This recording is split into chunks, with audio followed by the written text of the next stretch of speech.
जलसा सोमवार व्रत विधि एवं कथा सोमवार का दिन भगवान शिव को समर्पित है।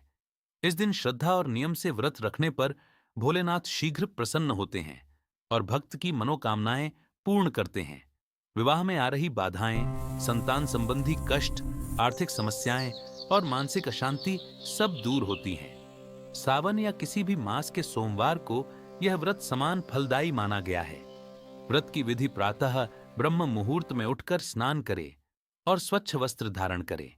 पूजा स्थान को गंगा जल से शुद्ध कर भगवान शिव की प्रतिमा या शिवलिंग स्थापित करें।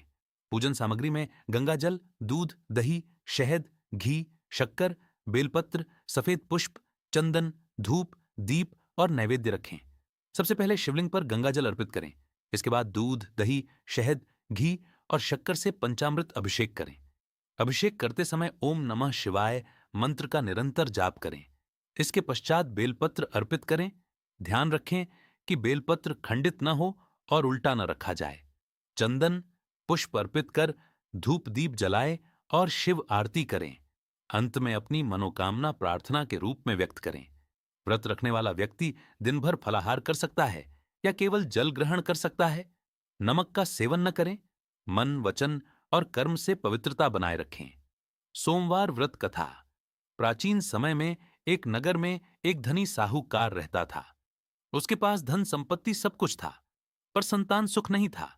वह अत्यंत दुखी रहता था। एक दिन उसने किसी संत से सोमवार व्रत का महत्व सुना।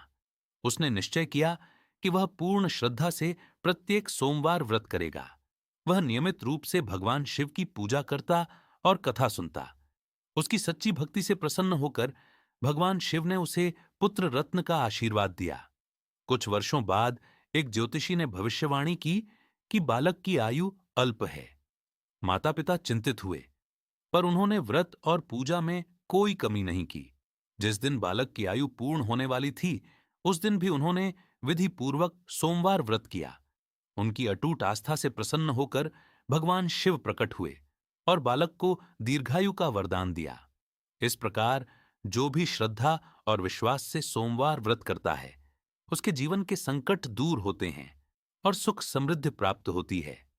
व्रत का उद्यापन यदि 16 या 21 सोमवार का व्रत किया जाए तो अंतिम सोमवार को ब्राह्मण या कन्याओं को भोजन कराकर वस्त्र और दक्षिणा दें। शिव मंदिर में दान करें और भोलेनाथ का आभार व्यक्त करें। समापन प्रार्थना।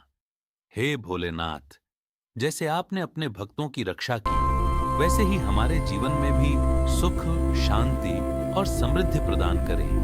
ओम नमः शिवाय।